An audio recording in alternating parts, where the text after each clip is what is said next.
Hamas కీలక నేతల లక్ష్యంగా ఖతార్ రాజధాని దోహాపై ఇజ్రాయెల్ దాడి చేసింది. ఈ దాడి సందర్భంగా కొన్ని దేశాలు, ప్రపంచంలో ఉన్న కొన్ని దేశాలు ఈ అక్కడ ప్రభుత్వాన్ని, అంటే అక్కడ ప్రభుత్వంలో ఉన్న ఇజ్రాయెల్ ప్రభుత్వంలో ఉన్న ప్రధాని బెంజమిన్ నెతన్యాహును కొంతమంది సమర్థించడం, కొంతమంది విమర్శిస్తున్నారు. అయితే దానికి ఆయన కొన్ని దాడులతో పోల్చాడు. ఈ 2000 సంవత్సరం, ఇప్పుడు ప్రజెంట్ 25లో ఉన్నాం మనం. ఈ 25లో ఉన్నటువంటి ఇక్కడి నుంచి ఆ 2000 సంవత్సరాల మధ్య జరిగిన కొన్ని దాడులను ప్రస్తావించారు. దానిలో ప్రధానమైన దాడి 9/11. ఇది అమెరికాలో, యుఎస్లో 9/11 అనేటువంటి పేరుతోని అప్పుడు మన Osama bin Laden, al Qaeda నేత, ఈ కడుగట్టిన ఉగ్రవాది ఆఫ్ఘనిస్తాన్లో కొన్ని రోజులు, తర్వాత పాకిస్తాన్లో కొన్ని రోజులు ఆయన కొన్ని స్థావరాలను ఏర్పాటు చేసుకొని ఉంటే, ఆ ఆఫ్ఘనిస్తాన్, పాకిస్తాన్ దేశాలకు కూడా తెలియకుండా అమెరికా ఆ యొక్క స్థావరాలను ట్రేస్ అవుట్ చేసి ఒసామా బిన్ లాడెన్ని ఏ విధంగా మట్టుబెట్టిందో, అట్టే మేము కూడా ఈ హమాస్ సంబంధించినటువంటి స్థావరాలని, హమాస్ని ఎంకరేజ్ చేసేటువంటి దేశాలపైన కూడా మేము దాడి చేస్తాం అనేది సందేశం అక్కడ ప్రధానమంత్రి గారు నెతన్యాహు గారు ఒక సందేశం ఇచ్చారు. అంటే అమెరికాతో సరిపోల్చుకుంటున్నారు ఆయన చేసినటువంటి చర్యని. అయితే ఇది హమాస్ అనే సంస్థ అక్టోబర్ 7వ తారీఖున, అంటే దాదాపు ఇది 2025, 24, 23, 2023 సంవత్సరం అక్టోబర్ 7వ తారీఖున హమాస్ అనేటువంటి సంస్థ ఇజ్రాయెల్ దేశంలోని ఆ మధ్యధరా సముద్రానికి సరిహద్దుగా ఉన్న ఒక ప్రాంతం గాజా. ఈ గాజా ప్రాంతంలో ఇజ్రాయేలీల యొక్క స్త్రీలని, మహిళల్ని బంధించి చాలా కిరాతకంగా వాళ్ళని హత్య చేసినటువంటి సందర్భం అని ఆయన ఉదాహరించారు.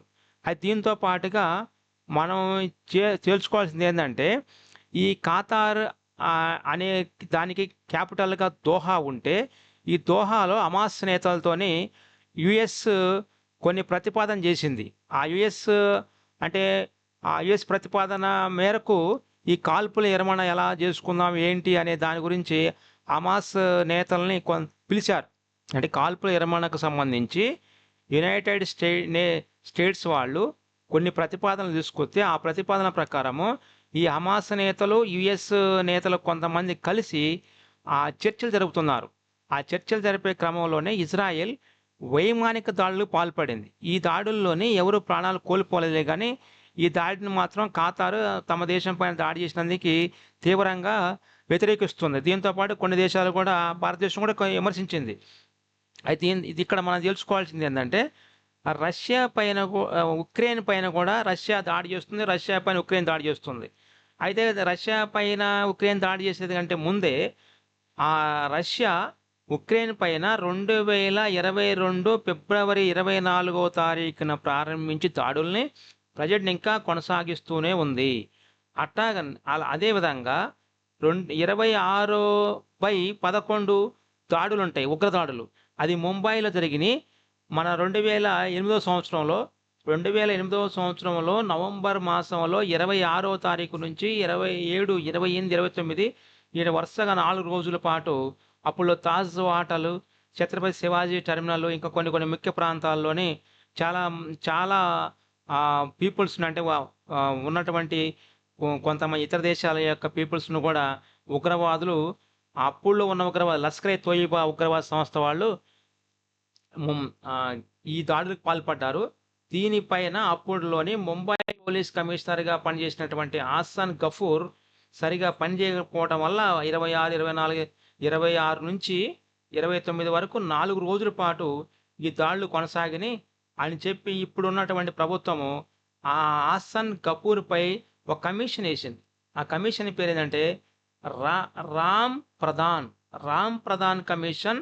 దేని నిమిత్తము వీళ్ళు పనిచేస్తారంటే, ఆసన్ గఫూర్ ముంబై పోలీస్ కమిషనర్గా 2008 సంవత్సరంలోని పనిచేసినటువంటి అతని యొక్క పనితీరు పైన ప్రధాన్ అనేటువంటి కమిషన్ పనిచేస్తూ ఉంటుంది.